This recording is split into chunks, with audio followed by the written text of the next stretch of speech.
रामू काका रामू दही पूरी वाले का ठेला एक बड़े पेड़ के नीचे लगा है। भोलू पूरी लगन से तेजी से गोलगप्पे भर रहा है। वो अपने काम में बहुत तेज और ईमानदार है। कमला मौसी गोलगप्पे खा रही है। वाह रामू भैया, तुम्हारे दही गोलगप्पे का तो कोई जवाब ही नहीं।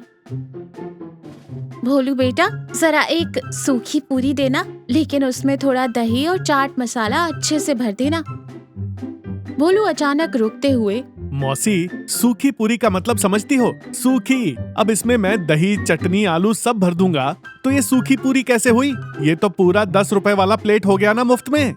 कमला मौसी शर्मिंदा और थोड़ा आहत होके कहती है, अरे बेटा, मैं तो बस थोड़ा सा स्वाद मांग रही थी, इतना क्यों भड़क रहा है? भोलू रूखे स्वर में कहता है, भड़क नहीं रहा हूँ, यहाँ भंडारा नहीं चल रहा है मौसी। खाना है तो पैसे दो, नहीं तो आगे बढ़ो, भीड़ मत लगाओ, आगे जाओ। अरे भोलू, ये क्या तरीका है बात करने का? लाओ मौसी, मैं देता हूँ। फिर मुस्कुराते हुए उन्हें एक पूरी देते हैं। रामू, तेरा ये लड़का काम तो बहुत करता है, पर इसकी जुबान में करेले का रस भरा है। और वो बड़बड़ाते हुए चली जाती है। रामू काका थोड़े गुस्से में भोलू से कहते हैं, भोलू, कितनी बार समझाया है तुझे, ग्राहक भगवान का रूप होता है। तू काम में नंबर 1 है, एक पैसे की बेईमानी नहीं करता, पर तेरी ये कड़वी जुबान ग्राहकों को भगा देगी। भोलू ठेला पोंछते हुए लापरवाही से कहता है, काका, मैं कोई चोरी चकारी थोड़ी करता हूँ, जो सच है मुंह पर बोल देता हूँ। 10 रुपए के गोलगप्पे में लोग महाराजाओं वाली इज्जत मांगते हैं, मुझसे ये मक्खन पालिश नहीं होता। रामू काका सिर हिलाते हुए कहते हैं, सच बोलना और बदतमीजी करने में फर्क होता है भोलू। एक दिन तेरी ये आदत बहुत भारी पड़ेगी। स्टॉल पर भारी भीड़ है। विमला सेठानी हाथ में एक छोटा स्टील का डब्बा लिए आती है। रामू भैया, जरा 50 के दही गोलगप्पे पैक कर दो। और सुनो भोलू, दही गाढ़ा वाला डालना, पानी मत मिलाना, और मीठी चटनी ज्यादा रखना, मेरे पेट में जलन होती है। और हाँ, जरा जल्दी करना।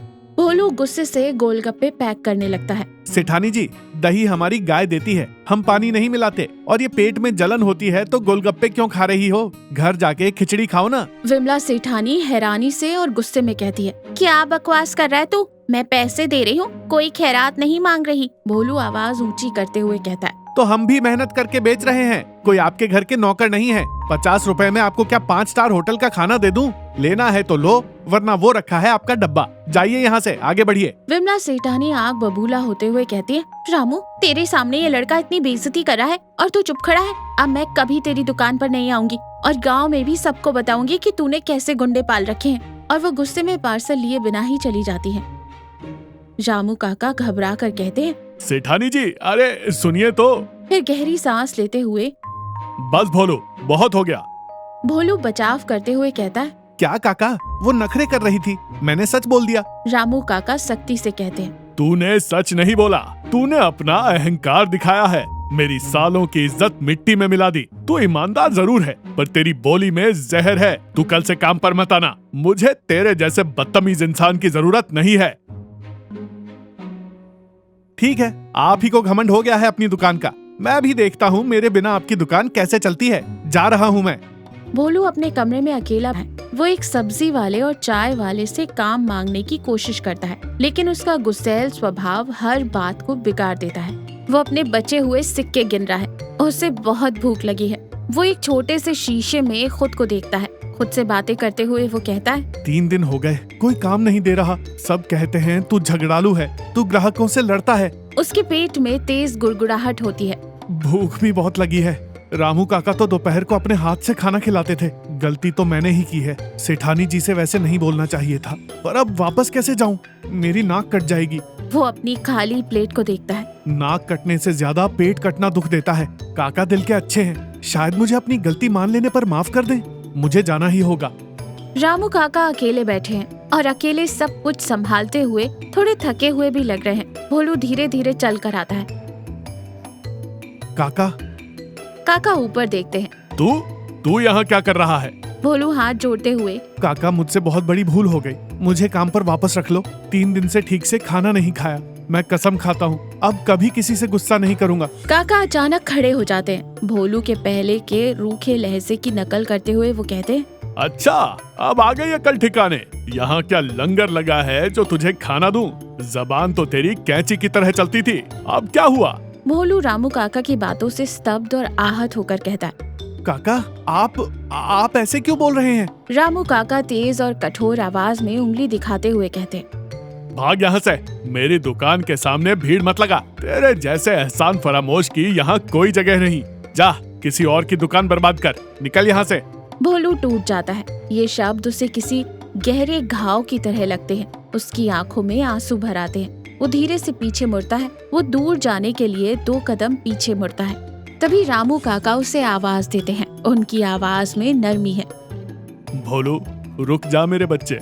उसके चेहरे पर आंसू बह रहे हैं। रामू काका दही गोलगप्पे की एक ताज़ा प्लेट बनाते हैं और उसके पास आते हैं। ये ले, खा ले, सुबह से भूखा होगा तो।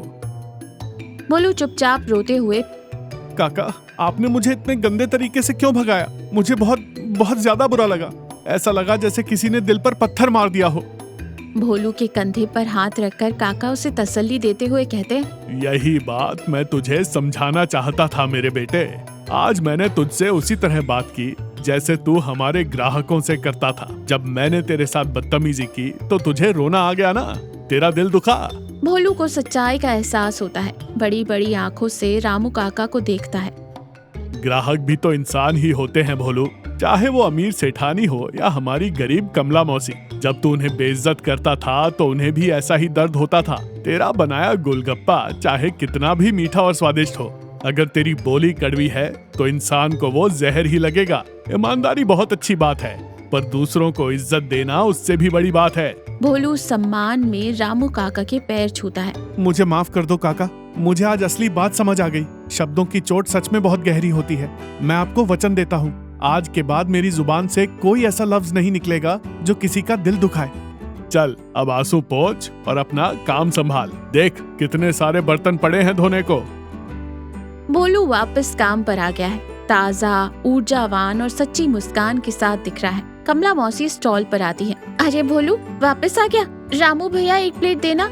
और भोलू बेटा, अगर बुरा ना माने तो क्या एक सूखी पूरी मिलेगी? भोलू एक उज्जवल, गर्मजोशी भरी मुस्कान देते हुए कहता है। अरे मौसी, कैसी बात कर दी आपने?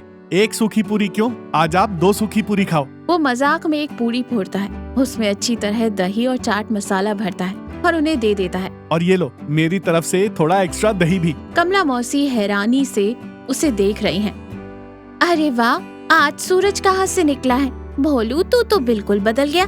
भोलू हल्का सा हंसते हुए कहता है, सूरज तो वहीं से निकला है मौसी, बस मेरे दिमाग का ढक्कन आज खुल गया है। अब आपको रोज तीखे गोलगप्पों के साथ साथ मेरे मीठे बोल भी मिलेंगे। रामू काका भोलू को देखकर प्यार से मुस्कुराते हैं। कमला मौसी हंसती हैं और खुशी से अपने गोलगप्पे खाती हैं। तो देखा, शब्दों में बहुत ताकत होती है। हमारे कड़वे शब्द किसी के दिल में गहरा घाव कर सकते हैं और हमारे मीठे शब्द किसी के दिन को खूबसूरत बना सकते हैं। इसीलिए इंसान चाहे जो भी काम करे, उसकी बोली हमेशा मीठी और सम्मानजनक होनी चाहिए।